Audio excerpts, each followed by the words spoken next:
ভোর 5টায় উঠে সকালবেলা নামাজ পড়ে এই যে বাসি কাজ সেরে চলে আসলাম রান্নার দিকে। নজরুদিতে কী লাগবে, কী রান্না করতে হবে, সংসারে কী আছে দেখে নিলাম। বেশি কিছু তরকারি ফ্রিজে নেই, বরবটি ছিল, এগুলো আমি সুন্দর করে কুটে নিলাম। মাছগুলো বের করে ভিজিয়ে রেখে দিলাম।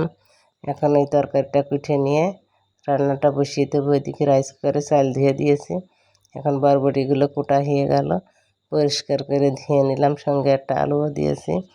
এগুলো ধুয়ে নিয়ে আমি এখন সেই মাছগুলো ভেজে নিচ্ছি। মাছগুলো সুন্দর করে পিটো পিট লালচে করে ভেজে নেব।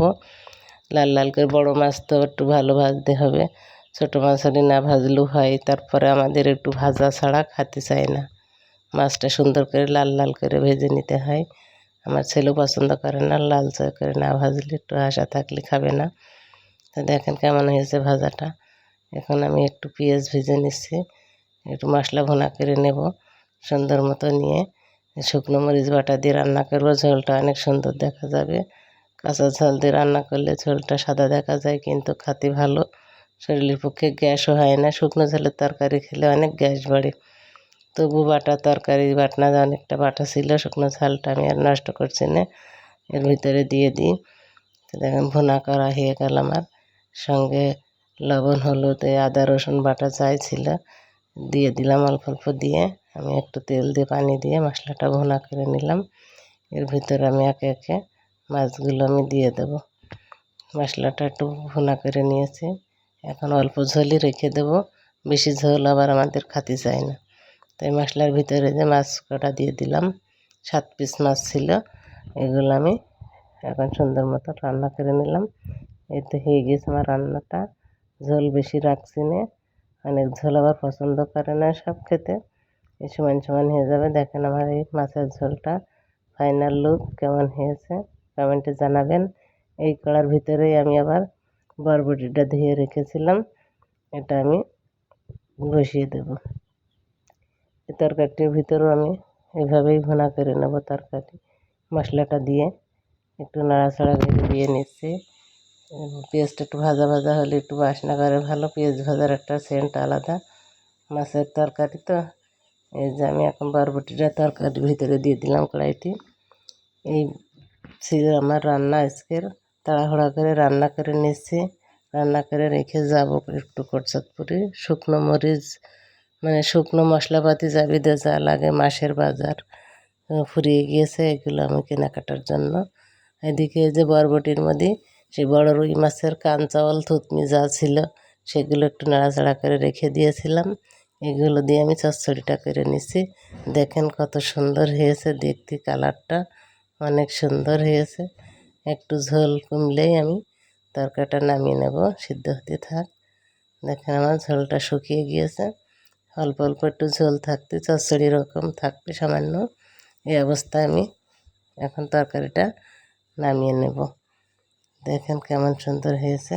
এই যে চুলো বন্ধ করে দিলাম আমি, এখন এই বাটিতে কড়ার তরকারিটা সব নামিয়ে নিচ্ছি।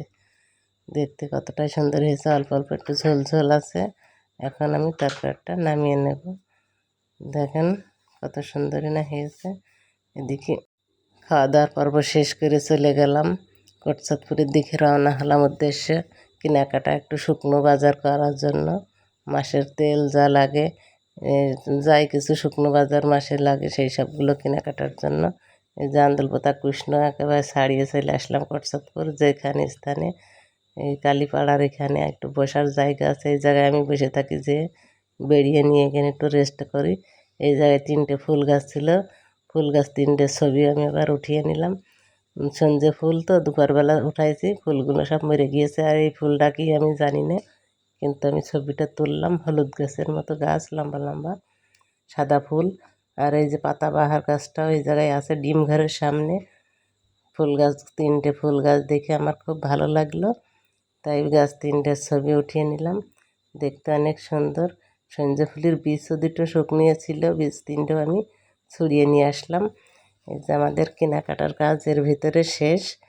এই যে মাসে যা যা লাগে, 2 প্যাকেট হুইল কিনেছি, চিনি, এদিকে শ্যাম্পু 1 মাস যা লাগবে, 12টা করে 24 পিস শ্যাম্পুর পিছু নিলাম। এদিকে ডিম কিনেছি 1 খাসি, ডিমগুলোর দাম একটু বেড়ে গিয়েছে এখনকার বাজার, আবার গ্রামেও আসছিল কিন্তু কেনা হয়নি, কচুরপুতে নিলাম। এদিকে নাতনির জন্য এখানে এসে ভাত খাবে, তাই পানি খাবে, এই জন্য থাল গিলাস এক পিস কিনে নিলাম মেলামাইনের। আর শুকনো মশলাপাতি যা লাগে, যে ডালচিনি 1 পোয়া করে, জিরে, এলাচ যা যা লাগে সবই নিয়ে আসলাম। এর কিশমিশ কিনলাম 1 পোয়া। আর এই যে এইসবগুলির ভুসি খালি শরীরের পক্ষে ভালো লাগবে, এই জন্য কেনা হলো। আর এই যে মশলার যে দাম, মশলাপাতি তো খাওয়ার মতো নেই, কিন্তু খাওয়া বন্ধ নেই। 6,000 টাকা কেজি মশলার ফল। আর এই যে জিরে 2 কোটোই ভরে নিয়েছে, আর এগুলো ওই কোটো কিন্তু সবই ভরা হয়ে গেল।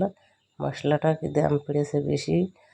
এদিকে এলাচ ডালচিনি সব কটাই ভরা হয়ে গিয়েছে। এবার আমার রসুন পেঁয়াজ দেখাচ্ছে, যে 2 কেজি রসুন, 5 কেজি পেঁয়াজ, 5 কেজি আলু, 500 গ্রাম কাঁচা ঝাল, 500 গ্রাম আদা কিনে নিলাম। সব সময় আদা আমাদের খাওয়াই লাগে, গোশ মাছে দেওয়া হয়। আদা না খেলে আমি তরকারি ভালোই লাগে না, আদা খেয়ে একটা অভ্যাস হয়ে গিয়েছে। তো প্রতি তরকারিতেই আমি আদা দিয়ে, যে কাঁচামরিচও কেনা হয়েছে, আগের তো অল্প